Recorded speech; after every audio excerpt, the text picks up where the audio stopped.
Tales from the Lot, Episode 4, doing questionable things in questionable places.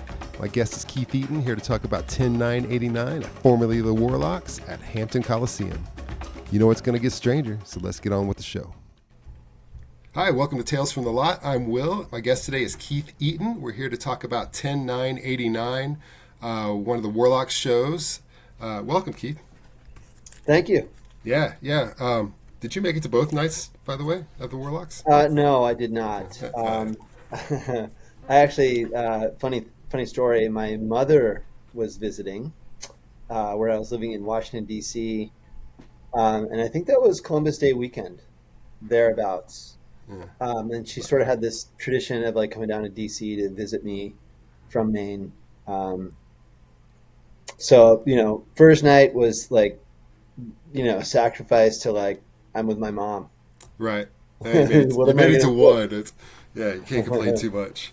So, and then, okay, so you're in the Northeast now. You're in Maine, is that right? Yeah. Cool. And where did you grow up? Have you always been in that area? Our family moved around a lot, but my family is really roots in Maine and Massachusetts. Right on. Pretty much. What kind of music was hip as you were growing up back then? Well, I'm the youngest of four.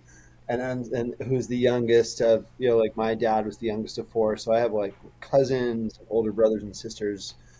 So, there was the whole overalls 1970s Allman Brothers thing. And, Dead records were always part of our record collection and stuff. And the Stones were paramount, Yeah.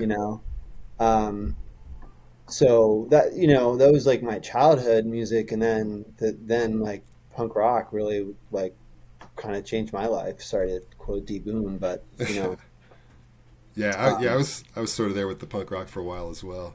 Right. Yeah. Like Dead Kennedys, sort of late 80s era in there. Man, hardcore was awesome.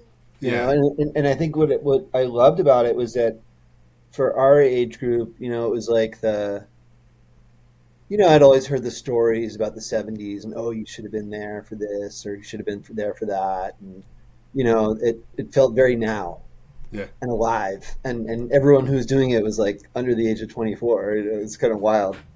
Yeah. When my sister and I, one of my sisters and I were little, we used to listen to the Casey Kasem Top 40 Countdown, like an AM transistor radio, like, woo, 1975, like that was a big deal. Yeah, I listened to a bit of that. I was more the Rick Dees era in like the late 80s.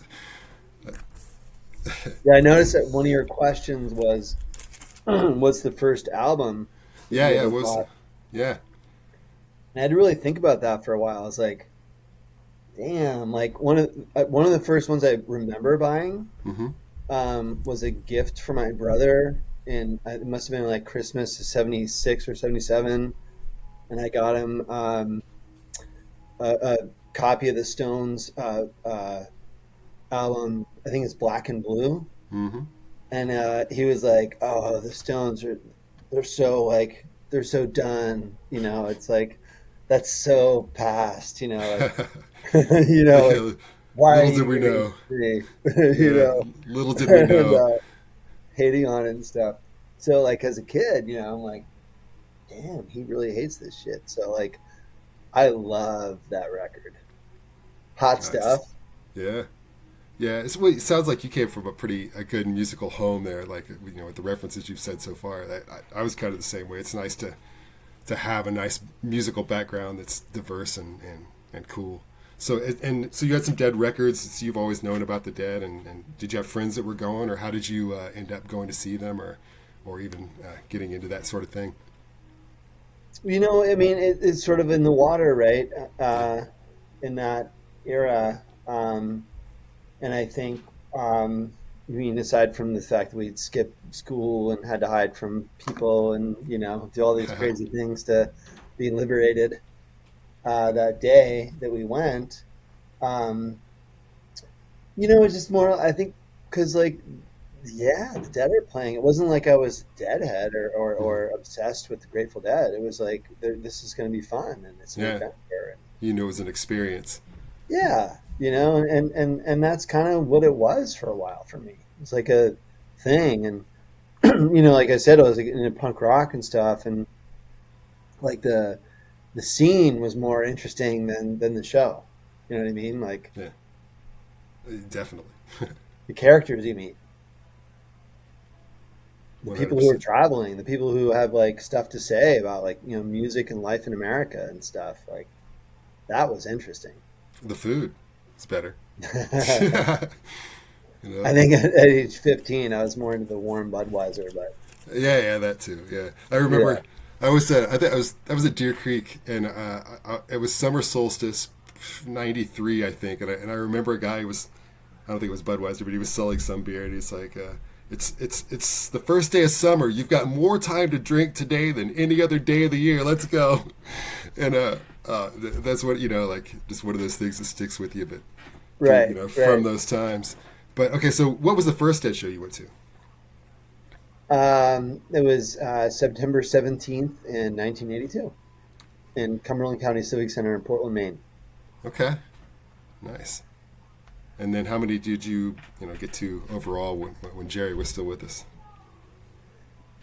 Yeah, I saw Jerry play about 120 times. Nice. A bunch of those Jerry shows. Mm-hmm. I think I saw about like 101 Grateful Dead shows. Um, most of them between like 1985 and 1990, pretty much. Yeah, those were good Um, years. kind of tapered off. Sort of. Yeah, There were some good years and then some good years in right, right, right. there. And it depends who you talk to, and it depends your experience and Yeah. all of that. Is that kind of your favorite year to go back to when you're listening to him these days? I think I'm like a lot of people. I go back to the one drummer. I'm like, I got to listen to 73. I mean, if I have a 4 hour stretch of like uninterrupted time, Hmm. you know, Right. there's nothing like a 1973 show, man. For sure. Yeah, you get like a weather report or something and Well, and then it all goes that into stuff. some jazzy, like, Yeah. I mean, in Fish parlance, like a type two, like formless jam and, Hmm. finds the other one somewhere and maybe dissolves into something else. That's, Yeah. to me, that's the goods. Yeah. Oh yeah. Are you a musician Really nice. yourself? What's that? Are you a musician? No, no, I'm No. just, someone's got to be a fan. Yeah, yeah. Well, you mentioned the one drummer thing, so I was like, maybe he's a drummer since he's honing in on that. I just love the way it's tight. It's also, it's tight, but it also leaves more room to listen. Yeah, Not as busy. yeah, yeah. I can see that. I'm a big Mickey fan. I kind of like the two drummer era, but Yeah. yeah. You've heard the shoe in the laundry metaphor, I'm sure. I'm not. I don't think so. What is it? Oh, really? Uh, Well, when someone was asking to describe the like benefits of the one drummer or the two drummer thing, someone asked Jerry, I think, or maybe it was Phil, when he's talking about like, well, what are the drawbacks of the two drummer thing? And he goes, sometimes it sounds like there's a shoe in the dryer. yeah, that's awesome. And I kind of feel that way too. I feel like there are times maybe they could pull it back a little bit, like Right. like they get a little over anxious. But are you seeing Dead and Company these days? I would if I had the chance.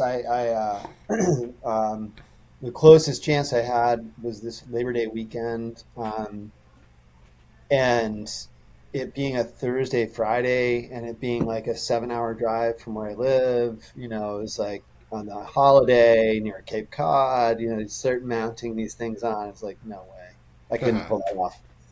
I would if they played in Maine. Yeah, yeah, they don't seem to get up there. I saw them at Fenway a couple times.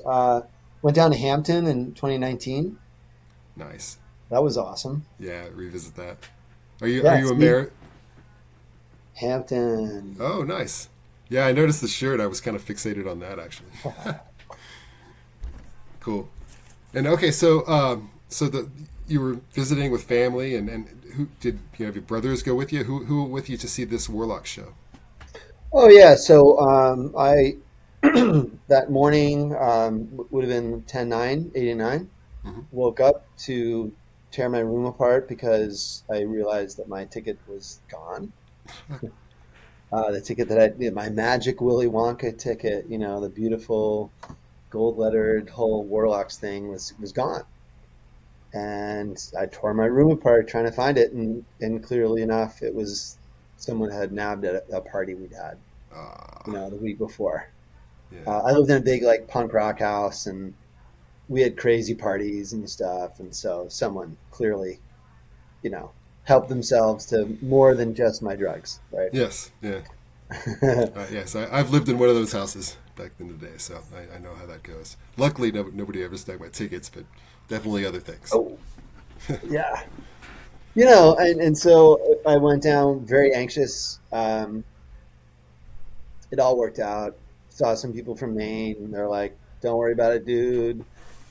Like one of the classic things where you're so sweating it and so anxious and like, "Oh, my life is gonna end. What am I doing here?" Oh, Yeah. and then Yeah. Yeah. some guy like walks up to you like, "Hey, bro, how's it going? Like, do you need to take it?" You're like, "Yeah, Fantastic. fuck yeah." Yeah. Nice. You Yeah. So, and so it was a surprise show from, the little bit of research. I mean, I listened to this tape a bunch, but, through the years, but I never really did research on it too much until Right. we were going to talk about it. It seems so. It was sort of a surprise thing, and tickets were sold sort of in a unique way, I guess, that like they weren't through Right. Ticketmaster or something. But was it sold out? I mean, was there a ton of people there? What Yeah. was it like when you got there? So the thing is, I mean, like the reason why they did all that stuff is that like the Grateful Dead had sort of outgrown the Hampton Coliseum, but the Grateful Dead loved playing the Hampton Coliseum.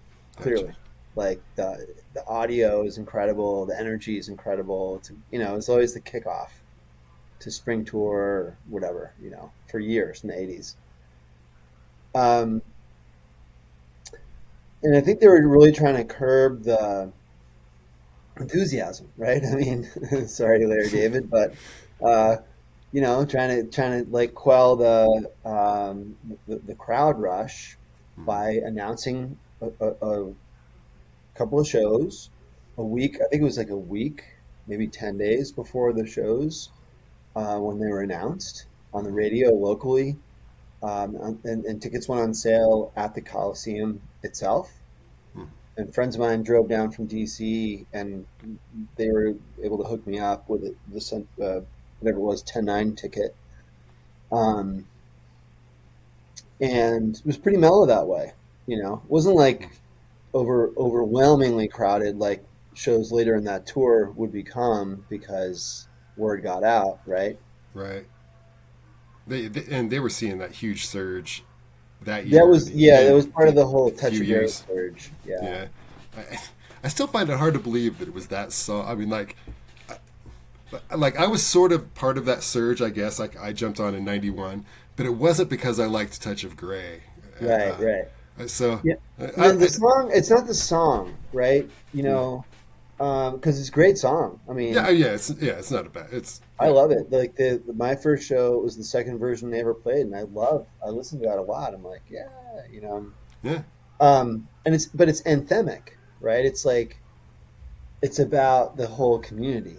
yeah, That the whole community will survive, despite this Nancy Reagan, whatever 1980s drug war we have against you.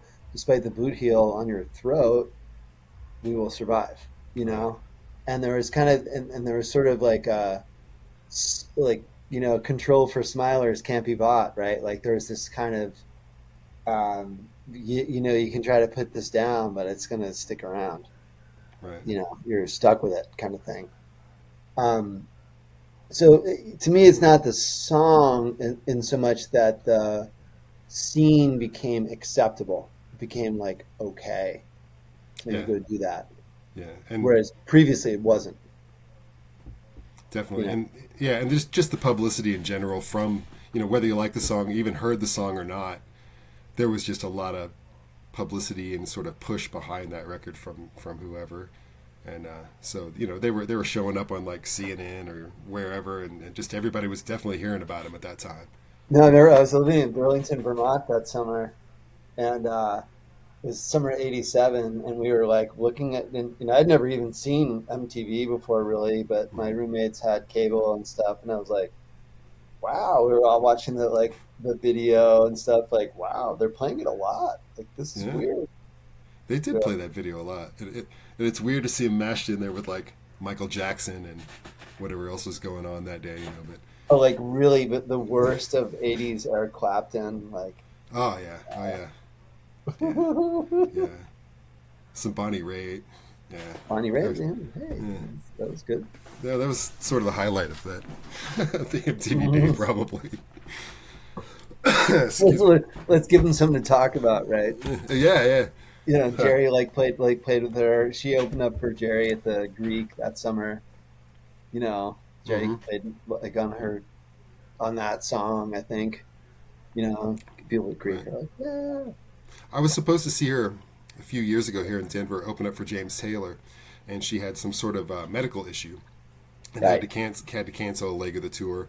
And so I was kind of disappointed in that. I was looking forward to it, but JT came out and played 2 sets, played a couple of her songs, and so it was still cool. But sure would have liked to see Bonnie, you know. But maybe No, next time. and James is amazing, isn't he? It's like, Yeah, yeah. He how could old are you? And like his voice sounds so good. just like the record, man. Still, like it's amazing.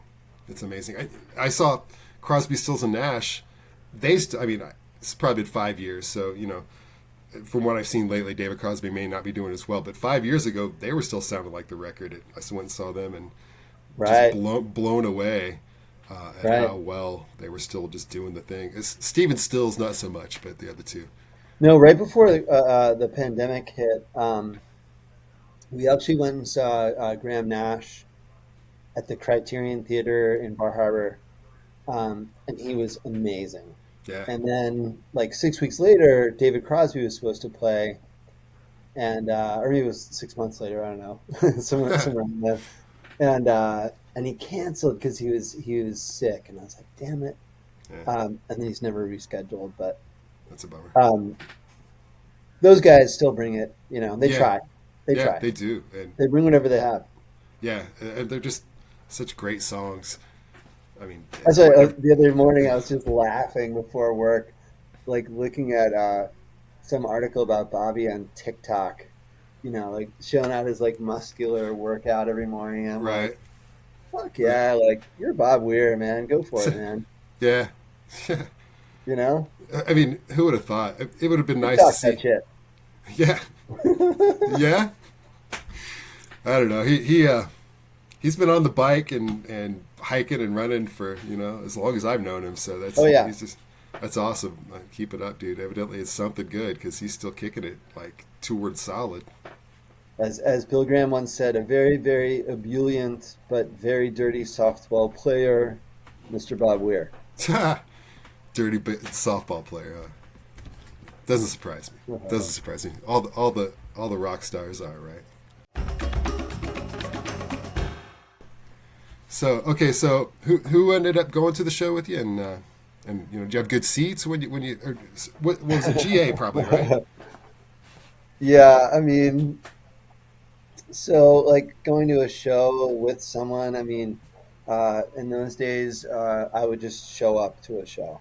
You know, Yeah. it's like I did happen to drive a couple of very cool people who were freshmen at American University. I was a super senior, I think they're called. Yeah. Um, and they were just needed a ride down, and we rode down together, and they were really like helped me calm down and realize it was gonna be okay, even though I had a ticket stolen and blah blah Hmm. blah. And they're just kind of cruising along for their first experience, and I'm like, in my mind, I'm like, fuck, I missed like Helps of Franklin's last night. Like I Yeah. knew already what the set list was from the night before experience. You got the full on FOMO. Oh man, yeah, they called him from a payphone, like, can you hear help? Fuck you. you know, That's awful. I know. That's awful. And I'm like, I'm with my mom. So, uh, yeah, I mean, so one thing I would just say it's really really hard, and I listened again too. I listened to not the entire show, but everything up through drums. Um, And I was listening to the first set intently because to me, like when I listen back over the years, it might be like, the first set, throw away, whatever. Mhm. But what's hard to describe is the tension. And so, like at a dead show like that, where it's not a dead show, it's formerly the Warlocks, and people are so keyed up, they're so excited for something big to happen that I don't know that I've ever been anywhere where there's like that much anxiety in one room. Mhm. Like collective, I guess that you would, in modern day terms, you would call it anxiety, like just like frenzy, you Mhm. know?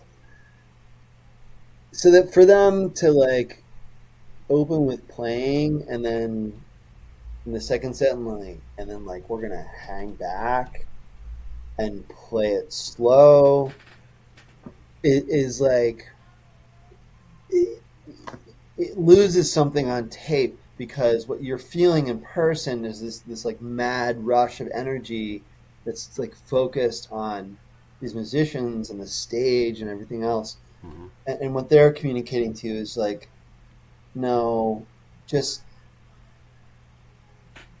slow down. Yeah, I thought it was a beautiful choice. I mean, like it is You know what I something that, mean? yeah, it's something that they know. I mean, there's no chance they're going to mess this one up. So let's just play it and then have that nice open section to where we can just explore and see what happens. That's what it felt like. Like Right. feel But if you feels like were, a if you were on tour in 85, 86, 87, 88, it's like playing could be like a 6 minute, 7 minute, like slam through all these different psychedelic choices at a really high rate of speed. hmm And this was like, well, we're going to slow it down a little bit. We're going to downshift. And I think that's the palpable um, feeling. Like that's the hmm gravitas that comes through when you're experiencing that, right? Is um, we're going to slow it down and we're going to go back to like maybe having some dead moments that don't work, but we're going to try something new, hmm which they hadn't done for years. Yeah, especially I think after the first set. The first set I felt was a little quick. There was a Yep. lot of fast songs, and the music never stopped. It was cool, and there was some really cool sounds. That this is sort of new MIDI tech. They were, Built to Last was the second song. It's like yeah, that's they like were, a total MIDI solo, right? It's like a yeah, trumpet. they had some new toys they were busting out there, and so like I feel like that first set was definitely solid and had some good moments, but I also the tension was sort of there with the band too. I felt like they were anxious and not really. It was good, but it wasn't over the edge yet. But like, yeah, that Right. play-in gave them room to breathe. I think that And the if you really want to feel that, you have to listen to the Memphis Blues and really crank up the Twisted Bobby of like, when he would scream and do his little like anxious moments, like, I actually wrote the most notes about that Really? Memphis Blues. Yeah, yeah. I mean, like I'm a sucker for Dylan. That Yeah. might be my favorite Dylan song that they play, Hmm. just because of Bobby's delivery. I mean, I like Desolation Row. I like all of them, but just the imagery and as Hornsby said one time, the silliness of Dylan, Hmm. Hmm. and the imagery that comes through in that particular song is just for me that like it just I don't know, it hits me They like it just smoked it my just eyelids and punched my cigarettes. yeah, I know that one was Texas medicine, the other was red eye gin, and like a fool, I mixed them. Like Yeah. just the imagery of all of that is just And so if you're good. there on the floor at a Warlock show and you did one, two, what Yeah, did you mix? whatever's. Then you're like, oh, Yeah, yeah, that's yeah, and that feel like a stranger, the opener. That's the one from Without a Net. So yeah, um, yeah. it, the I sound think is the so Jacaro full. is the real sleeper of that set. Yeah, yeah. I actually went back and listened to that because I couldn't remember it, and it was like, oh, okay, it's Jackaro, and that's what it is. And Yeah, uh, but to have that just be like tossed off, like, yeah, hey, just what we do, yeah, it's pretty good. yeah, it's definitely solid. Interesting on Jackaro, it got me. remembering again in '93 or maybe it's '94 at Deer Creek. They played Jackaroo the first night and the third night, and I was like, do I remember that Mm. correctly? And then so I had to go back and look, and yeah, I do remember it correctly. It was just sort of a That's weird weird. So anomaly. Jerry had a memory problem then, clearly. Yeah, yeah, Was yeah. that Who the show knows? they also did that weird, like, backwards Dark Star out of space and Terrapin? No, I don't. I don't. Was that Deer Creek 94? I don't think. I don't remember Deer Creek getting a Dark Star, but it, that's why I do this show because my memory's a Yeah, little it's either foggy. 93 or 94. There's a really cool, Maybe. it's like been a train wreck show so far, and then Hmm. they play Terrapin. It's like one of those late years when Jerry just locks into Terrapin, Hmm. and then they do this long jam out of Terrapin, drum space Dark Star. And it's like, what? Maybe. Yeah. You I may have was been there. I was definitely there if it happened any time between '91 and '95. But like I said, what I remember of being there is a different story. Yeah, so I actually went to '89 Deer Creek, and then 1990. That's another story, but the like whole momentum going into the Warlocks shows was like, I went to like the summer tour and that the ending of like, well, not the ending, but like Alpine, like 7/17/89. Hmm. Holy shit! Like they broke out like we bid you good night, and like there's just this feeling at that moment of like maybe it was nostalgia for the '60s, um, and yet it was living memory. Yeah. It was living, right? It was still there, and so sort of like both feelings happening simultaneously, What and was that led cool? right into the Warlocks thing, man. And there had just been a Jerry tour on the East Coast, Hmm. right? I mean, I had just seen Jerry Band at like Merriweather and Philly. They ended their tour at like the Old Orchard Beach, like softball field, like Jerry Band they'd done his work in September. Yeah. So I love Jerry and Jerry Band. Like, I mean, I like the Dead, but I feel like Jerry just kicks a little more ass than JGB for me. He's all like, he's screaming his lyrics, and his solos are a little, a little bit more. And people could say that maybe he didn't like to be the front man, but he seemed like he liked it when he was in JGB. Well, and that tour was magical because for a lot of us, and my older sister most more than me, um, was that it was a reminder of what shows were like pre Touch of Grey era, because no one was paying attention to JGB in 1989, and Yeah. like not even the police. They're like, oh, I don't know, it's a concert, right? Well, obviously, these dreadheads show up with like vials and kind, and you're like, woo, and uh, and it was awesome, and it was such a clean scene, and really nice and caring and quiet, and it reminded you of like the good stuff on Dead Tour that we were Hmm. starting to lose a little bit on the East Coast. Yeah, it definitely by the time I was on, it was like a full on, Shakedown Street was literally like a city, and Right.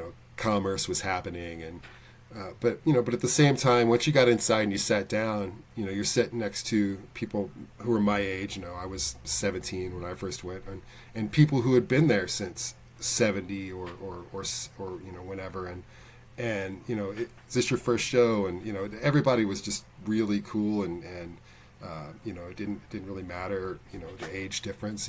Everybody was really helpful and wanted to just talk about the day. Hey now, do you have a great story about a Grateful Dead show you were at? I'd love to hear it. Visit my page at facebook.com/tales from the lot and send me a message. Let me know what show you would like to talk about and a little about why it was so special to you.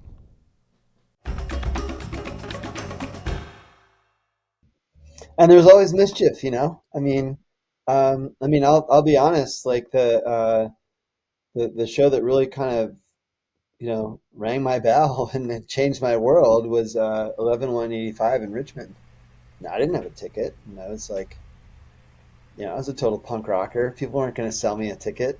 So there's some old hippie guy who's like, "Come with me," you know. And I don't know. I was like, okay, he's a cool guy. I've been hanging out with him earlier in the day. Um, Followed him, and his girlfriend walked out of the crowd at a perfectly synchronized time and popped the door for us, and we walked in. Nice job. And no You know, cell phone. Just knew what time to be they had it there. timed, and they knew where to go, and the whole thing, and it's like, Very nice. but that's is that gay crashing, like At least scamming? you didn't destroy anything. So I think maybe you The people slipped who in. followed us did, Well, because okay. a lot of people saw what happened, and Uh, then you like, oh, know, that's a good idea. right. Right. I was Yeah. just an idiot. Like, okay, sure, I'll follow you, dude. Yeah. Yeah. We're all young once, right? Doing questionable things in questionable places. But yeah. So Yeah. all right. So this Warlock show. What did you think about that Dark Star? Was it had you okay? So you had been around before they'd stopped playing Dark Star. Was it hmm was it the one for you? So I I think really this is like my, probably my 50th show or something like that, and yeah. like, um, I don't even know. Like, I, I thought of that era. So I listened to the one from the Greek in '84 a lot Mhm. because I really loved the way that it was sort of a bubbly '80s sound, and I still think that one is a really unique standalone Dark Star. Um, from what is that, 7/13/84 or something. Um, there was like that, it was like there was a comet and I don't know, an eclipse or it's a typical Grateful Dead stuff in Berkeley, right? Nice. Um, so that one made sense, and then there was the '81 New Year's one, which made sense because that was New Year's Eve. Um, but prior to that, like it wasn't really a part of the '80s repertoire. And Yeah. I was always someone who, like, I think a lot of younger Deadheads, maybe in the '80s, were really hungry for that older psychedelic Grateful Dead. Definitely. And to be fair, um, any self-respecting taper or Deadhead would know that, like, by the '80s, they had a pattern, right? It's like China Red Estimated Eyes, Yeah. Scarlet uh, Fire. other one, Ship of Warpath, Fools. Phantoms Not a Fade Away, about, you know what I mean? Like, Yeah. you'd be like, oh yeah, I got the set list. People would At, message me be like, yeah, the first sets were definitely more creative set list wise. You still had your country slot and your Dylan slot and your sort of jam song slot, and yep. then but the song choices were a little bit more random. I felt And like. they mixed it up in '85 with the song choices. Hmm. And there was a little bit more raunchy blues and that celebratory 20-year thing. But what I really noticed coming back, in the summer of '89 and then in the fall, was psychedelia, you know? Hmm. And so when that Dark Star hit, it wasn't like surprise. It was like, thank you, like, Yeah. finally, like, yeah, like this And is who you both are. verses. Yeah, you got both verses too, which doesn't always happen. Kind of Yeah. cool. Yeah. And it's like I almost wanted to toast Jerry, like, you know, good for you to, like, just like say, like, this is who I am, and fuck it, it's not going to really change because we are what we are. And Hmm. that can be a hard thing, when pop culture and all the media and all the forces of the world are against you, because everyone was like, you know, all the forces of the media universe, except for their cute touch of gray thing, were like, oh, old hippies, we need to throw them in jail. Yeah. Totally. I mean, yeah, from following him around San Francisco to whatever. Yeah. It Uh, was really kind of like galvanizing. I don't know, for me. What, what's the tipping moment? What was the moment? I mean, Touch of Grey came out, but was it the video? I mean, what was it Al Gore and Tipper Gore going to a show, or like what was the tipping moment I that don't, you I think don't that? think so. I think, like, from the summer of 1987, there was a lot of nostalgia about the '60s, Hmm. and MTV was like doing this whole thing about, like, the Summer of Love and like 20 years since like Haight-Ashbury, and they would, play all these segments that I think people had never seen before. Hmm. Footage of like, Monterey and people playing in the park and different festivals and stuff. And I think that people who at that point would have been in their 40s and maybe had kids who were starting to get older, like graduating high school and stuff, start getting nostalgic for their youth, right?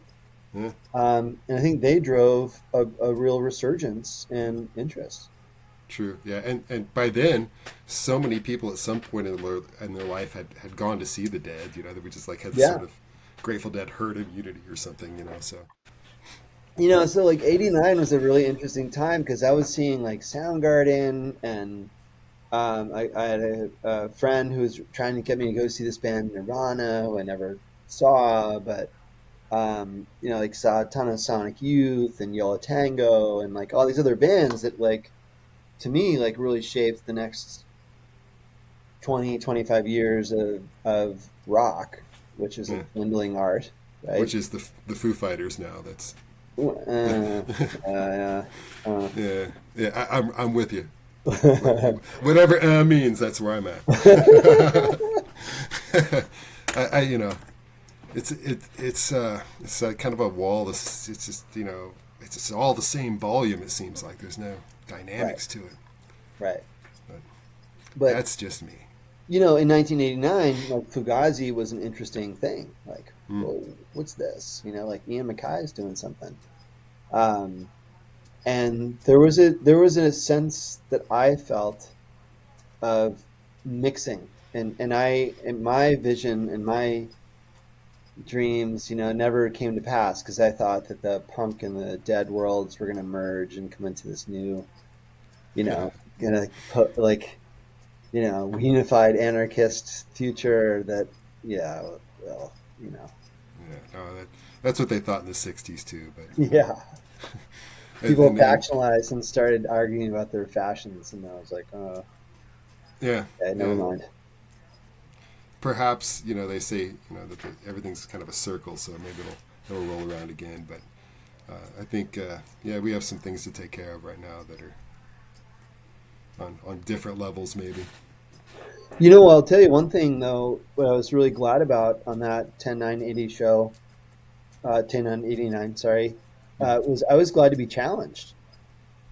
Yeah.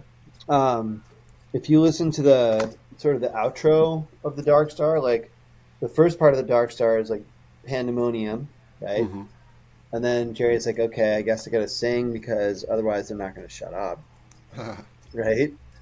Um, and I don't know who said it. I think it was John Scott or someone said, I think Jerry likes the lyrics to Dark Star like he likes talking to his oncologist or something. Like Yeah, interesting metaphor. they're they're always a little bit like, Yeah. really? Okay. Um, and then after the second verse, there's a part where they start to push the pre-drum space thing where they're pushing. I'm like a punk rock guy. I'm a Right. Sonic Youth guy at this moment. They're pushing my tolerance of like sonic, you know, Dissonance. dissonance and Y- volume and everything where I'm like, what? Like I have never seen the Grateful Dead banging on their instruments before.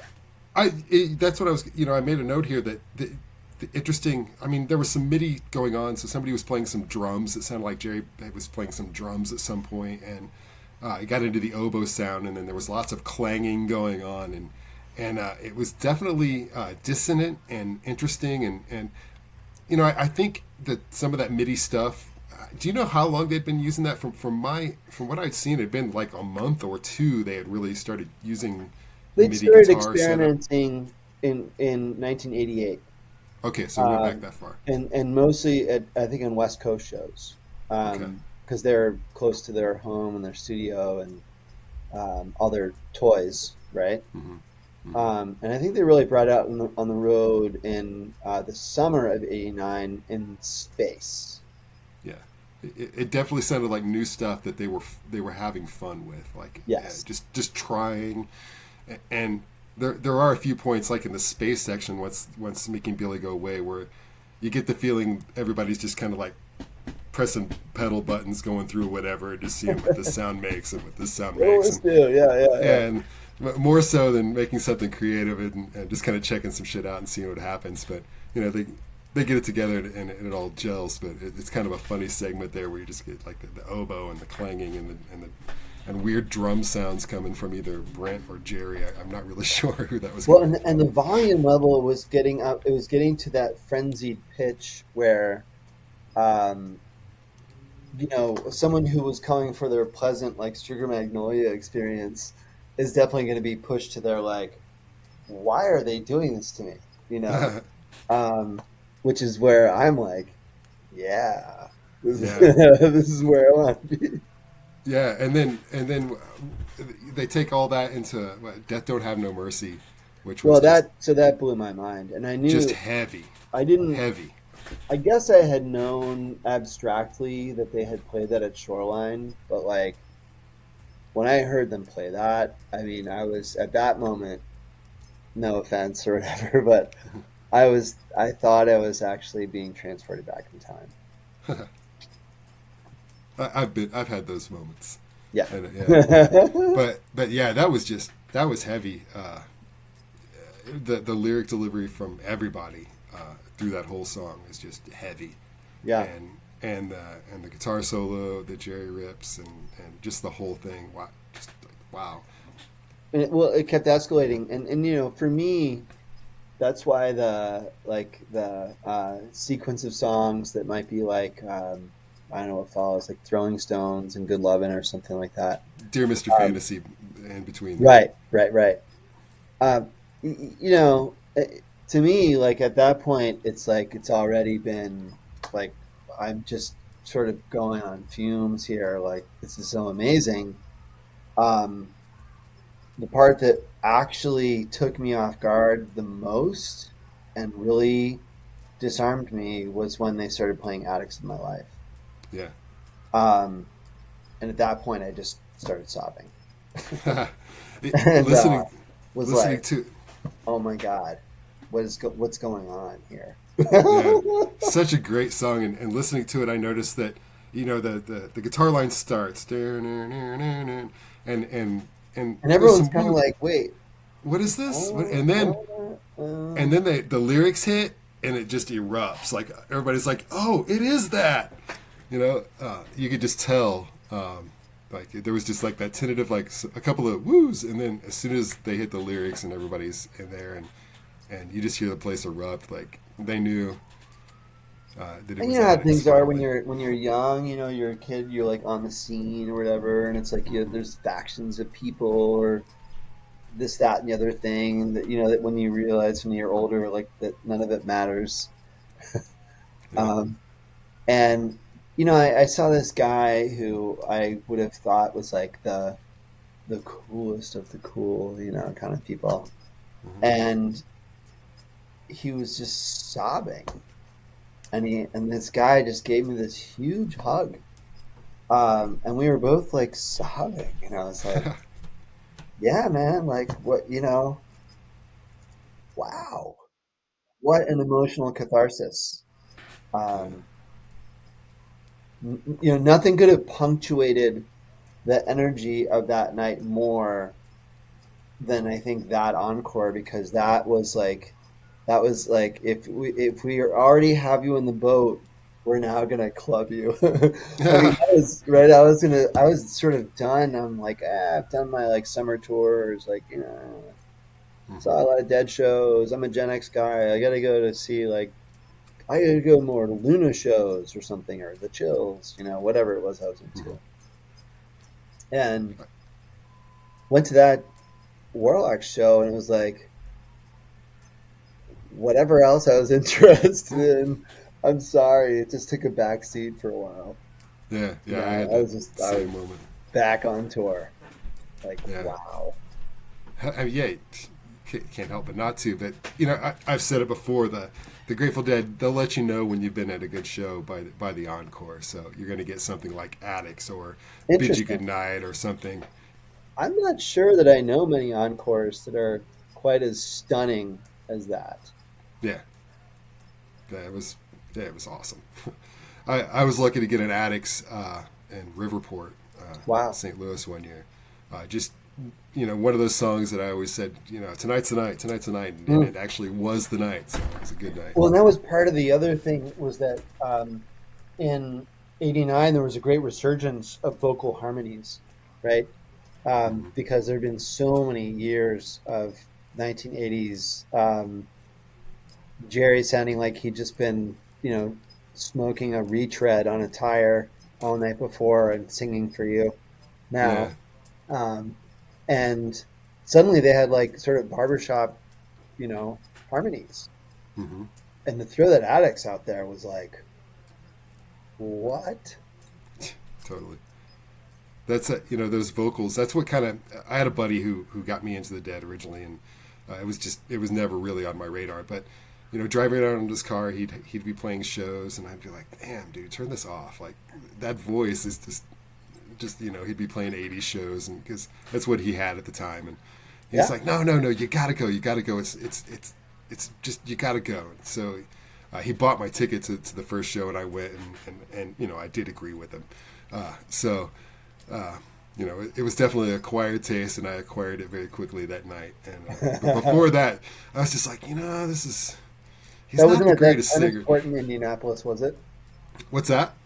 That wasn't the tennis court in Indianapolis, was it, in 1984? No. I'm not sure what he was listening to, but it wasn't great. No, I meant your first show. Oh, no. My first one I saw was 6/7/91 at Deer Creek. Oh, nice. Yeah. It was a good one. There was a. Have you heard that '84 one from the tennis court?